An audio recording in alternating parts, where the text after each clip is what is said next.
어제 우리는 이 기근을 만나, 이 위기를 만난 그 아브라함이 그 문제를 가지고 하나님께 의뢰하지 아니하고 그저 자기 생각대로, 자기 방식대로 그렇게 문제를 풀어가려 했다. 이게 큰 문제다. 그런 요지의 말씀을 어제 나누었습니다. 여러분, 어떤 문제가 생길 때 그거를 하나님께 가져가서 기도하고 하나님께 의뢰하면서 그렇게 하나님과 더불어 풀어가지 않는 게 왜 문제가 되느냐? 왜 문제가 되는가 하면은요, 평상시에는 내가 나를 잘 모릅니다. 그러나 그런 어려운 일을 만나볼 때 내가 그거에 대처하는 그 방식이, 그게 내 믿음의 현 주소기 때문에 그렇습니다. 평상시에 아무리 기도 많이 하고 또 성경 많이 읽는다 하더라도 결정적으로 당황스러운 일이 딱 터졌을 때 무의식적으로 나오는 그 행동이, 그게 그 사람의 현 주소기 때문이에요. 그리고 왜 우리가 어떤 문제를 만날 때 무의식적으로 하나님을 찾고 하나님을 의뢰하는 게 이게 중요하냐? 바로 그게 내가 지금 주소가 어디예요? 하나님의 다스림의 영역 안에 있구나, 이거 확인하는 게 되기 때문입니다. 그래서 어제 말씀드렸잖아요. 야고보서 1장 2절, 여러 가지 시험을 당하거든 온전히 기쁘게 여기라. 이게 헬라어로 제1가정법이라 그랬잖아요. 만약에 내일 아침에 해가 뜨거든, 이거는요, 해가 뜰지 안 뜰지 모른다는 얘기가 아니에요. 이거는 강조하는 거예요. 해는 반드시 뜬다는 걸 강조하는 거 아닙니까? 똑같습니다. 여러 가지 시험을 당하거든이 왜 헬라어로 제1가정법이냐? 아침에 해가 망설임 없이 말할 수 있는가? 아침에 해는 반드시 뜨는 것처럼 여러 가지 시험은 당연히 온다는 걸 강조하는 거 아닙니까? 그래서 여러 가지 시험을 당하거든 놀라지 마라, 이상하게 생각하지 마라, 그걸 온전히 오히려 기쁘게 여겨라, 그렇게 말씀을 하거든요. 여러분 보세요. 우리가 일상생활 가운데 그 여러 가지 시험이 아침에 해가 뜨는 것이 확실하듯이 여러 가지 시험이 내 인생에 찾아오는 건 이거는 확실한 일이다. 그것들을 왜 기쁨으로 받는지 아십니까? 왜 그걸 기쁨으로 받아야 되는가 하면 5절에서의 결론을 제가 다시 한번 읽어드릴게요. 왜 그걸 기쁨으로 받아야 되느냐? 그런 일이 있을 때 너희 중에 누구든지 지혜가 부족하거든 모든 사람에게 후히 주시고 꾸짖지 아니하시는 하나님께 구하라. 그리하면 주시리라. 우리는 자꾸요, 결과 그리하면 주시리라 여기에 막 굵은 글씨 써놓고 그리하면 주시리라 안 주시는데 자꾸 거기다 초점을 두지만, 이 말씀에서 가장 복된 건 뭐냐? 내가 너무 난감하고 내가 너무 당황스러울 때, 내 주변에 나를 도와줄 사람이 아무도 없을 때 누가 계세요? 하나님께 구하라. 그 구할 대상이 있다는 거예요. 여러분, 아침에 해가 뜨는 것이 너무나 주저함 없이 당연한 진리라고 말하는 것처럼 우리 인생에서 날마다 찾아오는 어려움이 있고 우리 인생에서 날마다 고난이 찾아오면 그걸 왜 기쁘게 여기느냐? 그 순간마다 하나님이 내 아버지신 걸 확인할 수 있거든요. 이게 얼마나 복된 일입니까? 자꾸 우리는 하나님께는 그냥 작은 글 실어 쓰고 주시리라, 구하면 주시리라 여기에만 초점을 두는데요, 구하는 대로 다 주시는 그 신이라면 그분은 내 아버지가 아니에요. 여러분 자식 구하는 대로 다 안 주시잖아요. 구하는 대로 막 주는 거는 그 애를 죽이겠다는 짓 아닙니까? 그래서 아이들이 미숙하면 미숙할수록, 가만히 한번 생각해 보세요. 미숙하면 미숙할수록 10가지를 구하는데 한 가지 들어줄까 말까 해요. 미숙하면 미숙할수록. 그 그림그리 하다가 자빠지고 하는 이런 애들이 칼 달라 그러고 불 켜달라 그러고 얘들이 요구하는 거 거의 대부분 주면 안 되는 것들이에요. 미숙하면 미숙할수록. 그래서 구하면 주시리라는 이 광의적인 말씀을 미숙하면 미숙할수록 응답하지 않는 응답으로 받으셔야 되는 거거든요. 그래서 구하면 주신다는 걸 알라딘의 마술 램프처럼 쓱쓱쓱 문지르면 펑 이런 게 신앙이 아니고요, 여기에 초점은 아버지예요. 아버지. 왜 아침에 해가 당연히 뜨는 걸 의심할 수 없듯이 우리 인생은 하루라도 그냥 넘어가는 날이 없이 이 문제 저 문제 늘 여러 가지 시험에 봉착하는 게 축복이냐? 고난이 많으면 많을수록 그분이 내 아버지, 아무도 내 이 문제를 나눌 곳이 없는 그때에 그럼에도 하나님은 여전히 거기 계신다는 걸 확인하기 때문에, 그래서 제가 목사 아들인데도 불구하고 진짜 제가 하나님을 내 인생에 내 개인의 구세주로 영접하고 인격적으로 만나게 된 건 내 인생의 가장 절망적이었던, 아무도 내 주변에 내 사정을 알아주는 사람이 없구나. 사실 그때도 많았지만 하나님이 그렇게 몰고 가신 거예요. 그때 제가 하나님을 인격적으로 만난 거 아닙니까?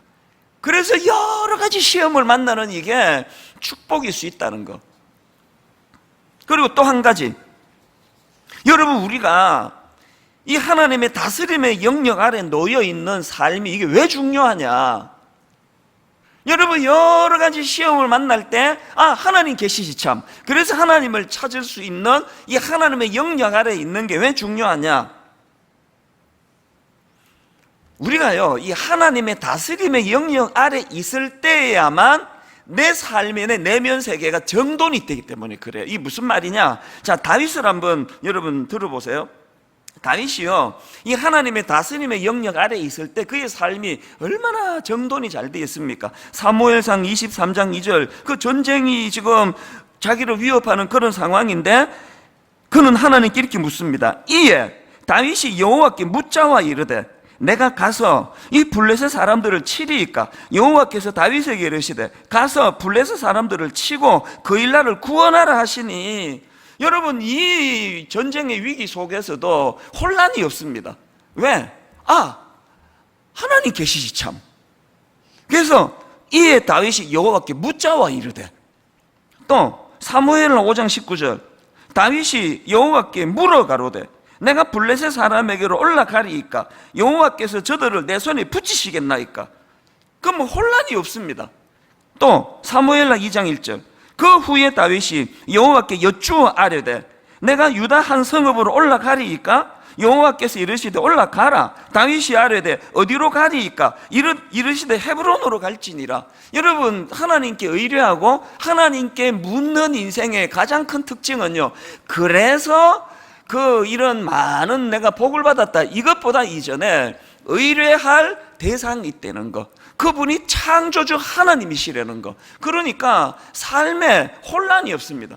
그런데 여러분, 다윗이 교만해져 가지고 엉뚱한 데를 기웃기웃거리며 옥상을 기웃기웃거릴 때 이런 안정된 다윗과는 완전히 다른 다윗을 보잖아요. 상상을 할 수 없는, 유부녀를 성적으로 죄를 짓고, 그것만으로도 여러분 삶의 질서가 있는 사람은요, 내가 무슨 짓을 했지? 내가 미쳤나?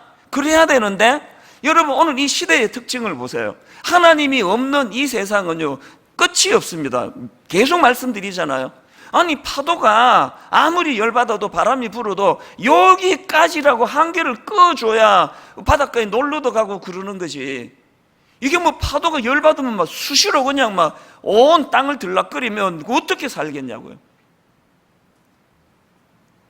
하나님의 영역을 벗어난 다윗을 보니까요 질서가 없잖아요.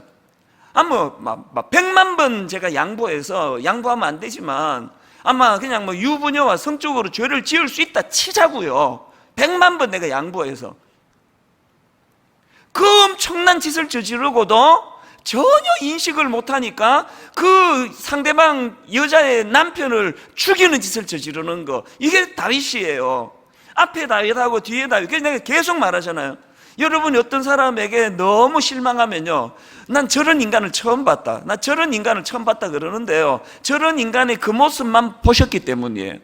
저런 인간도요 하나님의 질서 아래 들어가면 완전히 딴 사람이 되는 거 아닙니까? 예수 믿는 우리가 진짜 추구해야 되는 건 하나님의 영역 아래 있는 겁니다. 그래서 내가 여러분들한테 기도 부탁드리는 거 그거 아닙니까? 제가 은퇴할 때까지 추해지지 않도록. 저도 자신 못해요. 제가 무슨 짓을 저지를지 제가 어떻게 아느냐고. 왜? 지금 제가 목회하는 이 힘은요 제 힘으로 하는 게 아니에요. 하나님의 영역 아래에 있기 때문에, 영적으로 와이파이가 터지는 데 있기 때문에 내가 이렇게 지금 목회를 하는데, 영적으로 와이파이가 터지지 않는 곳에 가면은 뭐 제 인생도 별 수 없는 인생이에요. 새벽에 들으면 뭐 와이파이가 뭔 소리지 그러는데 아침에 곰곰이 생각해 보세요. 오늘 본문에서 제가 이 아브라함을 통해서 이제 왜 이런 서론의 말씀을 제가 드리는가 하면은요, 어제 살펴본 것처럼 아브라함이 창세기 12장 10절 그 땅에 기근이 들었으므로 아브라함이 애굽에 거류하려고 그리로 내려갔으니 이는 그 땅에 기근이 심하였습니다. 아브라함이 기근을 만났을 때 그 문제를 하나님께 의뢰하지 아니하고 자기 방식대로 풀어나갔다, 그 말씀을 드렸잖아요. 그랬더니 눈에 두드러지는 두 가지 열매 어제 나누었죠. 하나는 두려움이었고 하나는 거짓이었다. 우리 내면 안에 우리가 기계가 아니기 때문에 난 두려움이 하나도 없어요 그러면요, 그거는 거짓말쟁이에요. 그러니까 우리는 항상 희로애락의 감정 안에 놓여 있기 때문에 두려움이 엄습합니다만, 그 두려움이 새가 하늘을 나는 건 내가 어쩔 수 없지만 그 새가 내 머리에 둥지를 트는 거는 막을 수 있는 것처럼 두려움이 내 머리에 둥지를 트지 못하도록 막을 수는 있거든요. 그래서 그 내면에 두려움이 많은가, 내 내면에 거짓이 많은가, 이것들을 항상 점검해야 되는데요, 여러분 오늘 제가 드리고 싶은 포인트는 이런 두드러지는 악한 열매 말고도요, 스물스물 기어오르는 이 악한 하나님의 영역 아래 내가 있지 않다는 걸 드러내게 하는 그런 악한 증거가 하나 있습니다. 그게 오늘 저는 아브라함에게서 발견하는데, 자, 그게 뭐냐? 자, 오늘 본문 창세기 12장 13절을 보십시오. 아브라함이 자기 아내에게 이런 말을 합니다. 원하건대 그대는 나의 누이라 하라. 그러면 내가 그대로 말미암아 안전하고 내 목숨이 그대로 말미암아 보존되리라 하니라. 여기 나오는 이 안전하고, 이게 히브리어로 야타브라는 단어거든요. 이 야타브라는 이 단어는 안전하라는 뜻, 안전하다라는 뜻도 있지만요, 잘되다, 성공하다, 이런 뜻을 가진 단어예요. 그래서 새번역 성경이 이걸 잘 반영하여 번역한 성경입니다. 13절을 새번역으로 보십시오. 아브라함이 자기 아내한테 이렇게 이야기합니다. 그러므로 당신은 나의 누이라고 하시오. 그 다음 보세요. 그렇게 하여야 내가 당신 덕분에 대접을 잘 받고, 그리하여야 내가 당신 덕분에 대접을 잘 받고 또 당신 덕분에 이 목숨도 부지할 수 있을 거예요. 우리는요, 뒤에 것만 강조된 그런 생각을 하고 있습니다. 속인 이유는 목숨을 부지하기 위해서단데요, 이게 원어적으로 내용을 보니까 목숨도 부지할 수 있을 거요 앞에 있는 더 먼저 나왔던 게 그렇게 하여야 내가 당신 덕분에 대접을 잘 받고, 뭔지 아시겠죠 여러분? 아내를 이용하려는 이기적인 태도가 스물스물 올라오고 있는 거예요. 그리고 실제로 16절에 보면은 아브라함이 원했던 대로 아내를 이용해서 잘 살게 됩니다. 16절을 보십시오. 이에 바로가 그로 말미암아, 그가 누굽니까? 자기 아내예요. 그로 말미암아 아브라함을 후대함으로 아브라함이 양과 소와 노비와 암수 나귀와 낙타를 얻었더라. 이거 왜 이렇게 강조했을까요? 그냥 이에 바로가 그로 말미암아 아브라함을 후대함으로 많은 재물을 얻었더라 이러면 되는 걸 왜 하나하나 이렇게 구체적으로 여기에다 적시했을까요? 아브라함이 양과 소와 노비와 암수나귀와 낙타를 얻었는데 왜 이걸 기록했습니까? 그로 말미암아, 그로 말미암아. 지금 이 거래가 느껴지지 않으세요? 하나님의 영역을 벗어나면은 두드러지게 드러나는 두 가지, 두려움이라는 악한 열매, 거짓이라는 악한 열매도 있지만, 사실은 더 무서운 건 겉으로는 드러나지 않지만 스물스물 내 안에서 기어오르는 이기적인 태도, 탐욕적인 태도. 아니 어떻게 여러분, 철없는 20대 때는 잘생긴 남자랑 결혼해갖고 돈 많은 남자랑 결혼해갖고 아주 예쁜 여자랑 결혼해갖고 의시되면서 막 능력 있는 여자 만나가지고 내가 잘 살아야지 이런 생각하는 건 그건 귀엽게 봐줄 수 있는데, 어떻게 여러분 50이 되고 60이 되면서 내 존재가 내 아내에게 난 어떤 사람일까? 이런 고민을 해야 되는 건데, 결혼했더니 이게 알고 봤더니 이거 친정에 돈 하나도 없고, 이런 생각을 한다면 그건 그리스도인의 모습이 아니잖아요. 지금 이 아브라함이 그로 말미암아, 그리고 또 당신은 나의 누이라고 하시오. 그렇게 하여야 내가 당신 덕분에 대접을 잘 받고, 여러분, 이런 면에서요, 이 하나님이 우리에게 복이 될지라, 이번에 우리 특세 때 이 복이 될지라의 이 잣대를 가지고 점검해야 돼요. 이 아브라함과 같은 이런 이기적이고 스물스물 이런 어떤 그 탐욕적인 생각이 올라온다면 지금 여러분 적신호예요. 이게 지금 하나님의 영역을 자꾸 벗어나 있는 겁니다. 29교회가 29 목사님들에게 아니 이렇게 많은 성도들을 보내준단 말이야. 그래서 이거 대박이네. 이렇게 목회를 시작하는 목사님 아무도 안 계시거든요. 왜? 그건 말이 안 되니까요.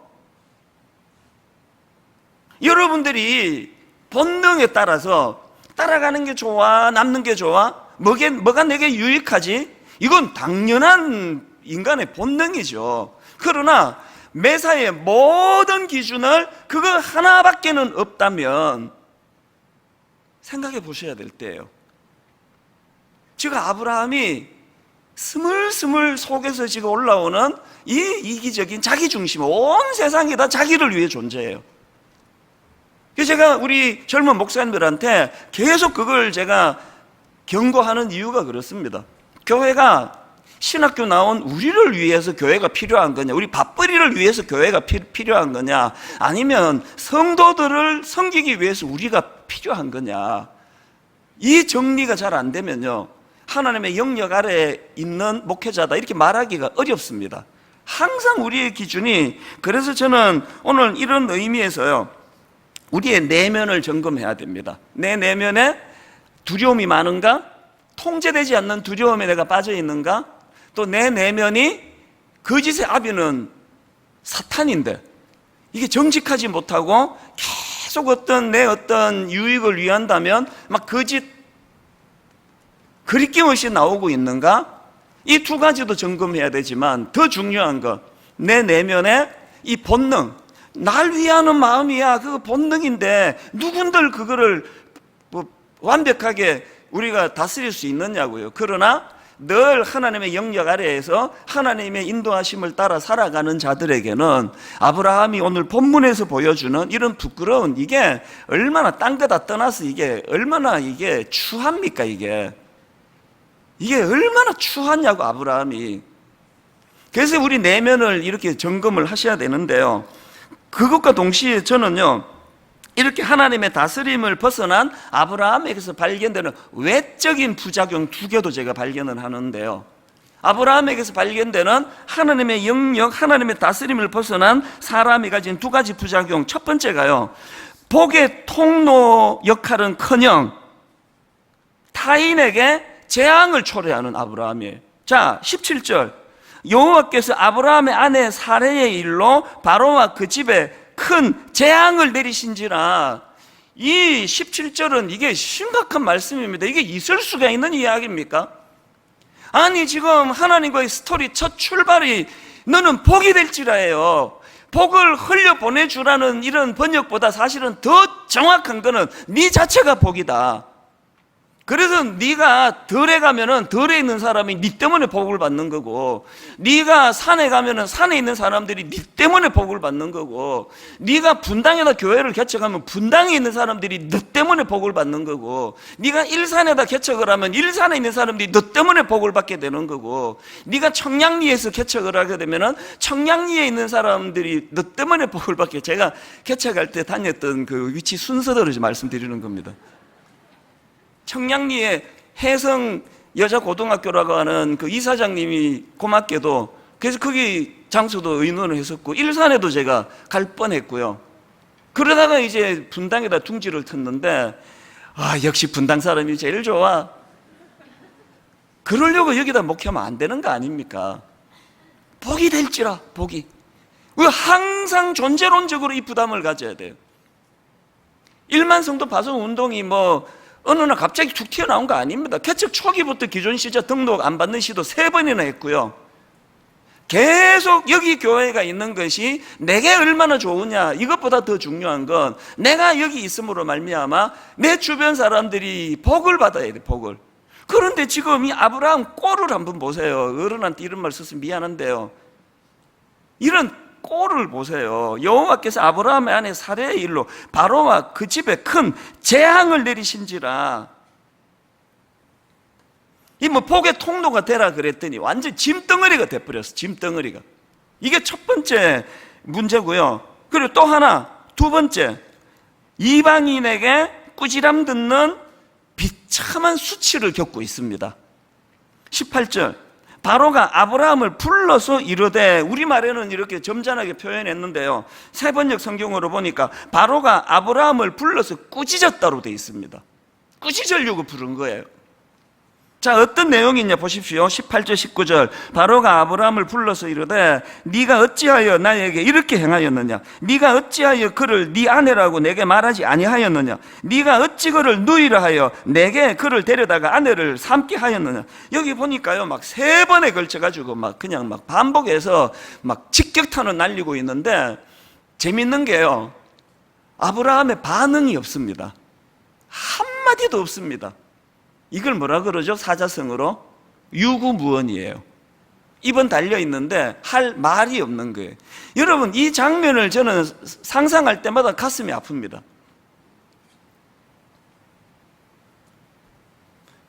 구약의 선지자 요나에게도 비슷한 일이 있었던 거 아시죠?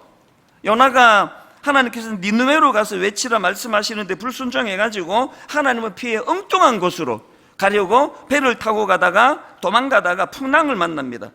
그 위기 속에 가장 배 밑창에 내려가가지고 잠을 자고 있을 때, 요즘으로 치면 예수 안 믿는 선장에게 꾸지람을 듣습니다. 그게 요나서 1장 6절인데요 자, 세 번역으로 보십시오. 마침 선장이 그에게 와서 그를 보고 소리를 쳤다. 당신은 무엇을 하고 있어?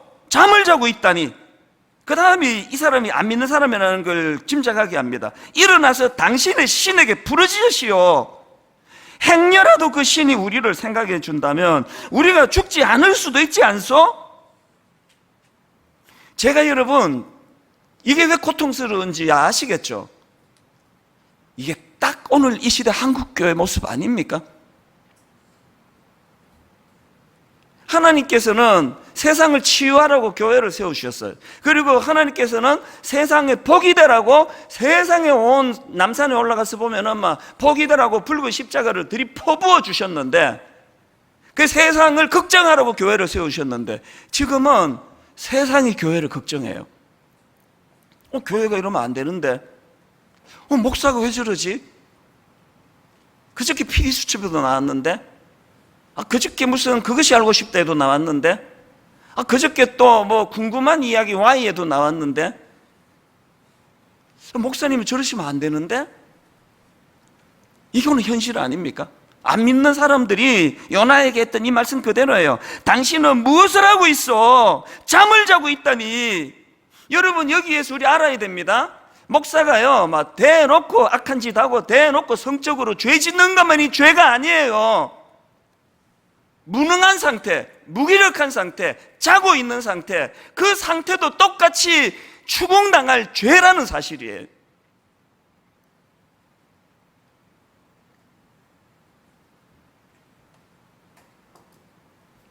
너무 이게 이제 자주 여러 번 듣다 보니까 이 꾸지람도 좀 몸에 익는 것 같아요. 안 믿는 선장에게 뭐 하고 있어? 당신은 잠을 자고 있다니. 일어나서 당신의 신에게 부르짖으시오. 아니 무슨 교회가 이래? 아니 무슨 목사가 이래? 무슨 목사가 기도도 하나도 안 하고. 여러분, 우리가요 하나님의 영역을 이탈하면 그 존재가 문제가 아니에요. 믿음의 조상이라고 하는 아브라함이라 할지라도 세상 사람 바로에게 꾸지람을 듣고 유구무원, 그 말이 다 맞기 때문에 한마디도 변명을 못하는 상태. 그가 비록 선지자라 할지라도 안 믿는 선장이 기도도 안 하고 뭐 하냐고, 니 지금 잘 때냐고 추궁을 할 때 거기에 변명할 수 없는 이런 상태라면, 그래서 저는 오늘 가장 초라하고 어떤 면에서는 아브라함 생애 가운데 가장 비참했던 순간 중에 하나인데, 아까 말씀드렸죠? 야고보서 1장 2절 말씀 가지고요, 여러 가지 시험을 만나면 오히려 기쁘게 여길 이유를 저는 여기서 발견해요. 아브라함에게 가장 비참할 때, 아브라함에게 가장 수치스럽고 답이 나오지 않아요. 유구무원, 뭐라고 뭐 어떻게 해결할 수 없는 그 절망적인 상황이 사실은 아브라함에게 가장 낙관적이고 가장 희망적이고 가장 회복이 도래하고 있음을 알 수 있는 상황이라는, 이게 오늘 우리의 희망입니다. 이걸 제가 풀어드릴게요. 제가 오늘 주목해야 될 포인트가 이거라고 생각하는데요. 이제 자기 힘으로는 어떻게 수습이 안 되는 유구무원의 상태에서 어떻게 회복이 일어났나? 여러분, 이 위기 상황에서 회복을 위한 두 가지 조건이 있다는, 이게 선이라고 제가 강조해서 그 이름을 붙여봤습니다.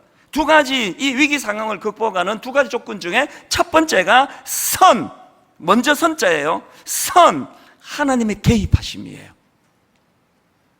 오늘 보면 17절, 여호와께서 아브라함의 아내 사레의 일로 바로와 그 집에 큰 재앙을 내리신지라, 이 17절로부터 시작해서 하나님의 수습이 시작이 되세요. 근데 여러분, 이게 참 아이러니한 게 뭐냐 하면은요, 이 본문에 제가 흥미롭게 생각하는 게, 지금 아브라함이 추할 대로 추해진 그 모든 상황은요, 하나님이 개입하셨기 때문에 생긴 일이에요.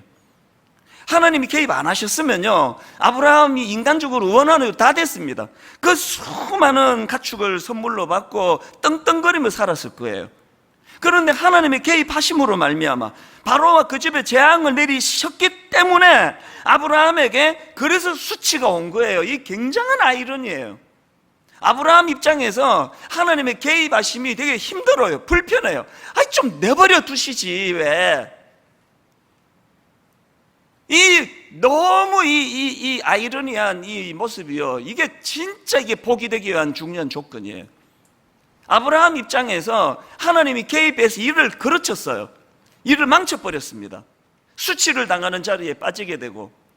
그런데 여러분, 아브라함의 계획이 그저 목숨 건지고 오히려 부자가 되어서 잘 먹고 잘 살았더란다, 이렇게 끝날 수 있는 사건에 하나님이 개입하시는 불편한 일을 초래했는데요. 그런데 여러분, 이게 사실은 가장 큰 하나님의 축복이라는 게, 제가 이 말씀을 묵상하다가 여러분이 너무나 잘 아시는 로마서 1장 21절 말씀이 떠오르는 겁니다. 하나님을 알되 하나님을 영화롭게도 아니하며 감사하지도 아니하고 오히려 그 생각이 허망하여지며 미련한 마음이 어두워졌나니 스스로 지혜 있다 하나 어리석게 되어 썩어지지 아니하는 하나님의 영광을 썩어질 사람과 새와 짐승과 기어다니는 동물 모양의 우상으로 바꾸었느니라. 그 다음 24절, 그러므로 하나님께서 그들을 마음의 정욕대로 더러움에 내버려 두사. 아브라함이 원했던 게 이겁니까? 더러움에 내버려 두는 상태? 더러운 그 가축들을 선물로 받아가지고 아내를 팔아가지고 내 그 덕 좀 보자, 그렇게 아내를 팔아버리는 그 더러운 욕구가 꿈틀꿈틀거려서 얻게 된 그 부산물을 가지고 떵떵거리고 사는 그 상태, 이걸 내버려 두기를 원하시는 분 계세요? 그 다음 28절도 마찬가지 아닙니까? 또한 그들이 마음에 하나님 두기를 싫어하며 하나님께서 그들을 그 상실한 마음대로 내버려 두사, 그 상실한 마음대로 내버려 두사 합당하지 못한 일을 하게 하셨으니, 이게 세상의 강력한 특징이라면요, 십자가 보혈로 하나님의 자녀된 우리는 결정적으로 이거 아셔야 돼요. 절대로 내버려 두시지 않는 하나님, 절대로 방치하지 않으시는 하나님. 비록 그 일이 아브라함을 일시적으로 수치에 빠뜨리고, 비록 그 일이 아브라함에게는 평생의 치욕의 순간이 된다 할지라도 망설임 없이 개입하시는 하나님, 이게 축복인 줄 믿으시기를 바랍니다.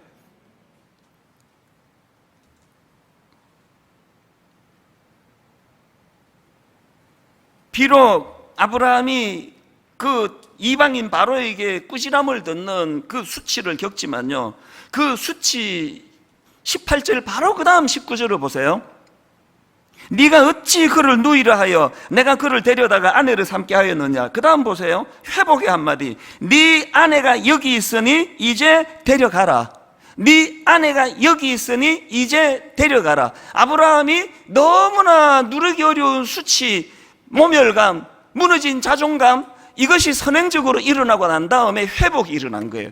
저는 여기 나와 있는 네 아내가 여기 있으니 이제 데려가라, 이거를 보면서 창세기 1장 2절 3절이 확 떠오르는 겁니다. 땅이 혼돈하고 공허하며 흑암이 깊음 위에 있고 하나님의 영은 수면 위에 운행하시니라. 하나님이 이르시되 빛이 있으라 하시니 빛이 있었고. 하나님 창조 이전의 세계는 혼돈이에요. 혼란입니다. 흑암입니다. 저는 저와 여러분 인생에 가장 우리가 구해야 되는 것, 그래서 저는 항상 여러분 놓고 그렇게 기도합니다. 좀 싫어할지 모르겠지만 바람 피신 분 무조건 들키시기를 바라요. 하나님의 방법으로 일하지 않은 그 모든 것들은 다 망하게 되시기를 바랍니다. 더 많은 복을 드리고 싶은데 그것밖에 생각이 안 나네요. 수치심 가운데로 몰고 가시는 하나님께 감사하시기를 바라요. 그거 피해가지고 위장된 평화 속에 그렇게 살아가다가 결정적인 순간에 미끄럼틀 위에서의 축복이라고 시편에서 그런 표현이 있거든요. 결정적인 순간에 미끄러지지 않도록 하나님의 개입하심. 그런가 하면은 두 번째로, 여러분 이 위기 상황 회복의 조건 두 번째가 뭐냐? 아까 선 그랬는데요, 하나님의 개입하심 후 초심의 회복이에요. 초심의 회복. 13장 1절, 아브라함이 애굽에서 그와 그의 아내와 모든 소유와 롯과 함께 네겝으로 돌아가니. 3절, 그가 네겝에서부터 길을 떠나 베델에 이르며 베델과 아이 사이 곧 전에 장막 쳤던 곳에 이르니. 4절, 그가 처음으로 제단을 쌓은 것이라. 그가 거기서 여호와의 이름을 불렀더라. 여러분, 하나님은 의뢰하지 않고 내 생각 내 방식대로 하나님을 이탈한, 궤도 이탈한 그 인생이 하나님의 개입하심으로 수치를 당하고 부끄러움에 빠지고 말로 다 할 수 없는 억장이 무너지는 일을 겪을 때, 아, 이게 하나님이 개입하시는 일이구나 감사하면서 해야 되는 게 초심으로 돌아가는 거예요. 초심으로 돌아가는 거예요. 예전에 제가 그 지렁이 이야기를 한번 해드린 적이 있는데요, 자전거를 탈 때요. 그때는 자전거를 탈 때 보니까 꽤 많은 지렁이들이 아스팔트로 나와서 비참하게 말라 죽는 것들이 많더라고요. 요즘에 제가 이제 하루에 10,000보씩을 걸으면서 보니까 그렇게 지렁이들이 이탈하는 그 기간이, 시기가 있는 것 같아요. 그때가 요즘이에요. 한두 달 전서부터 또 지렁이들이 막 그 아스팔트, 탄천길 아스팔트로 막 쏟아져 나와요. 그리고는 꿈틀꿈틀거려요. 왜 그런 비참하게 꿈틀거리게 됐냐? 궤도를 이탈해서 그래요. 지렁이가 아스팔트로 나오면 어떡합니까? 그 지렁이에게 가장 큰 복은요, 누군가가 그 지렁이를 원래의 진흙으로 옮겨주는 거예요. 처음에 좀 하다가 요새 안 해요. 귀찮아가지고. 여러분이 당하는 징계가 사실은 들어서 아스팔트, 이게 상징으로 드리는 말씀이에요. 이걸 집어가지고 그 진흙으로 옮기는 사이에 얼마나 아프겠어요, 그 지렁이. 안 그래도 지금 상처가 많을 텐데. 여러분이 하나님께 받는 징계가 사실은 원래의 자리로 돌려주시는 하나님의 일하심인 줄 믿으시기를 바랍니다. 선, 하나님의 개입하심. 후, 초심으로 돌아가는 우리의 반응. 그래서 저는 이틀 전에 이거 부르다가 제가 실패했는데요, 초등학교 졸업식, 앞에서 끌어주고 뒤에서 밀며 우리나라 짊어지고 나갈 우리들. 근데 그 다음 가사는 요것만 기억하시면 돼요. 앞에서 끌어주고 뒤에서 밀며. 뭘 의미하면 상징적으로 선이에요. 항상 선, 하나님의 개입하심, 이게 항상 먼저입니다. 하나님의 주도하심. 말씀드렸죠? 하나님은요, 내가 널 인도한다 그랬지? 마침내 가나안까지 인도했지? 여기까지 내 할 일이야? 여기까지 내 일이, 알았지? 그 다음부터 니들이 해? 이거 없습니다. 하나님의 개입하심은 영원한 줄로 믿으시기를 바랍니다. 선 하나님의 개입하심, 선 하나님의 개입하심. 후 초심의 회복. 항상 하나님의 개입하심 은혜가 느껴지면 우리는요 4줄로 돌아가셔야 돼요. 그가 처음으로 제단을 쌓은 곳이라 그가 거기서 여호와의 이름을 불렀더라.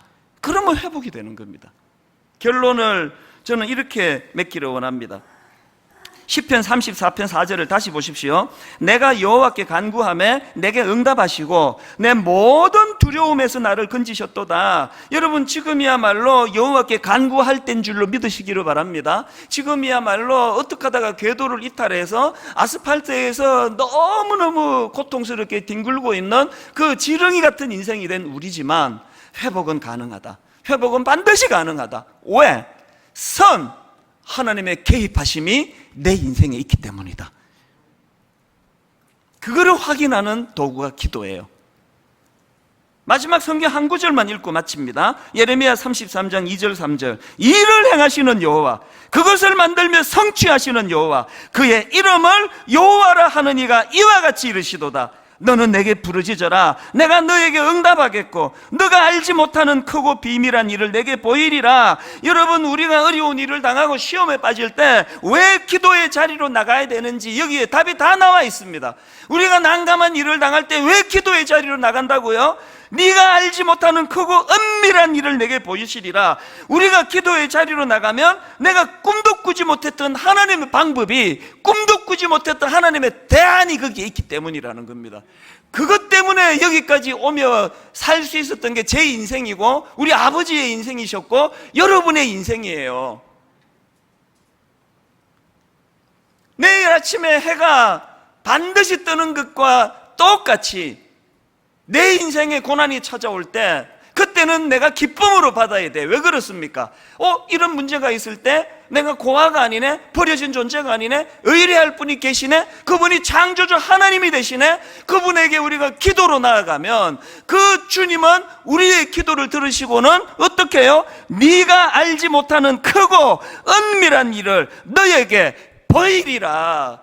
아니, 어떤 사람은 매일매일 이걸 겪고 사는데 어떻게 여러분 모태신앙이 이게 뭔지를 단 한 번도 안 겪어보고 살 수 있느냐고요. 여러분, 이게 어떻게 가능합니까? 어떻게? 어떤 사람은 매일매일 매순간 새벽마다 이 말씀 앞에 가슴이 벅차오르는데 기도하셔야 됩니다. 왜요?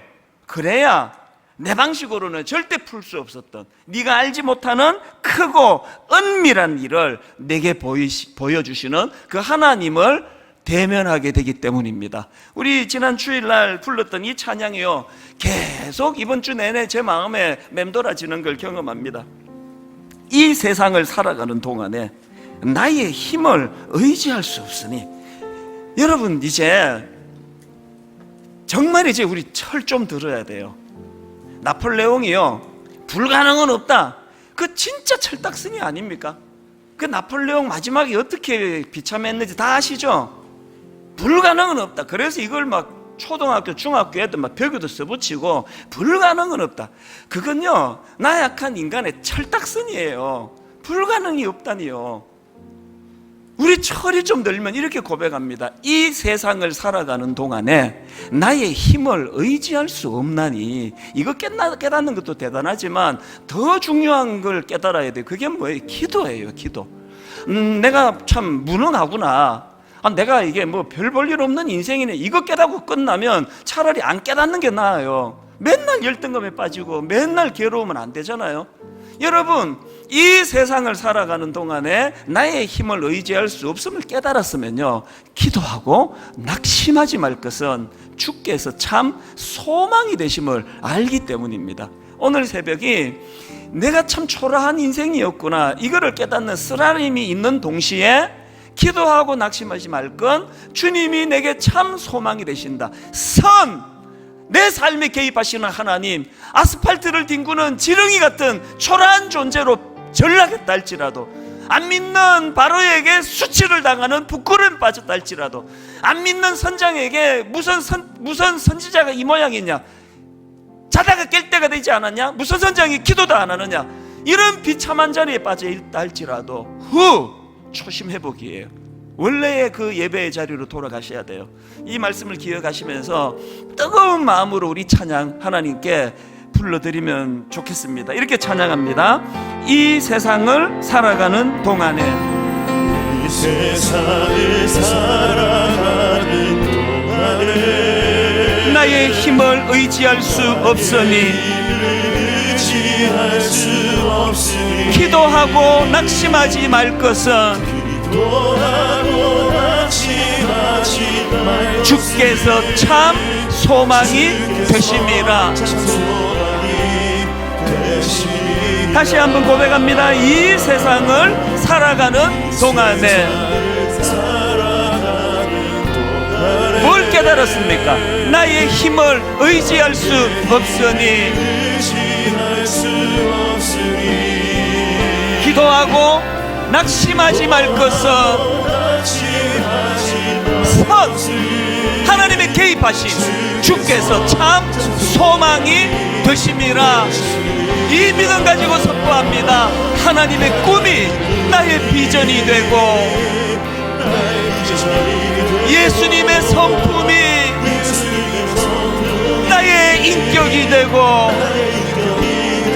성령님의 권능이 나의 능력이 되기 선포하고 또 선포합니다. 원하고 바라고 기도합니다. 하나님의 꿈이 나의 비전이 되고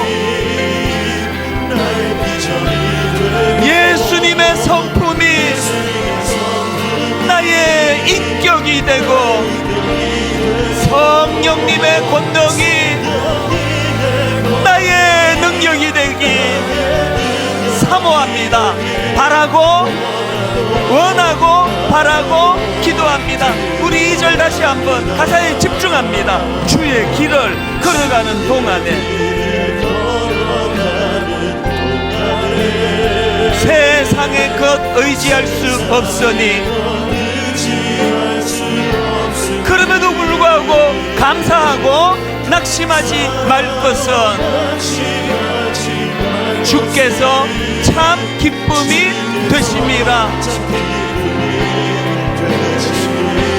하나님의 꿈이 나의 비전이 되고 예수님의 성품이 나의 인격이 되고 성령님의 권능이 나의 능력이 되기 원하고 바라고 기도합니다. 여러분 더 힘차게 갈망하며 하나님의 꿈이 나의 비전이 되고 사모하고 또 사모합니다. 예수님의 성품이 나의 인격이 되고 성령님의 권능이 나의 능력이 되기 이 아침에 원하고 바라고 기도합니다. 내 진정 소원이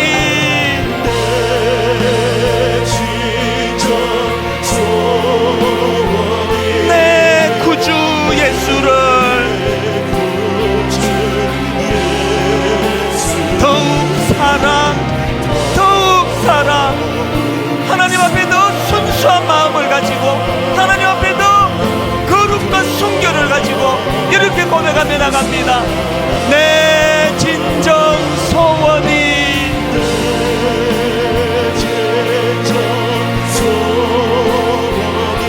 내 구주 예수를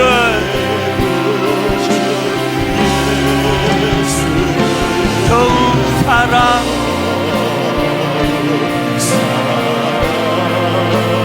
더욱 사랑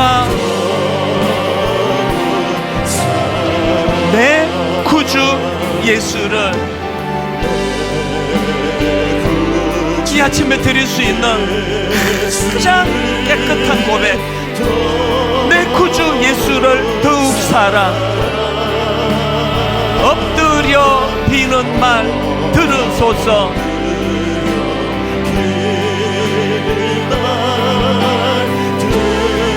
아침에 하나님 앞에 내 진실한 마음을 드립니다. 내 진정 소원은 내 구주 예수를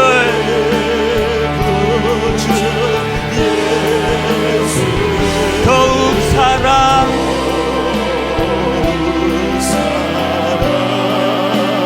더욱 사랑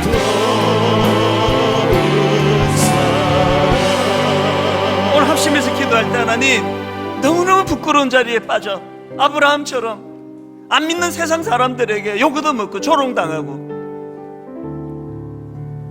복의 통로가 되라 그랬더니 민폐만 끼치는 초라한 인생이 돼버리지 않았나 돌아보면 하나님 너무나 아이러니한 거 내 인생이 초라하면 초라할수록 절대로 회복이 어렵다 절망적인 생각이 들면 들수록 그때가 가장 희망이라는 거예요. 왜?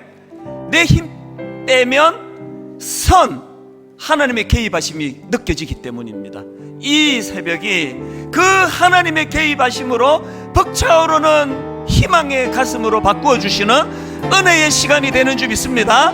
이 시간 저를 따라 큰 소리로 선포하고 통성으로 기도할 텐데요, 사모하며 따라 선포합니다. 주여 은혜를 주옵소서. 주여 은혜를 주옵소서. 주여 은혜를 주옵소서. 주여 은혜를 주옵소서. 주여 기도의 문을 열어 주옵소서. 주여 기도를 열어 주옵소서. 주여 기도의 문을 열어 주옵소서. 주여 기도를 열어 주옵소서. 우리 주님 이름 세 번 부르고 통성으로 기도하시겠습니다.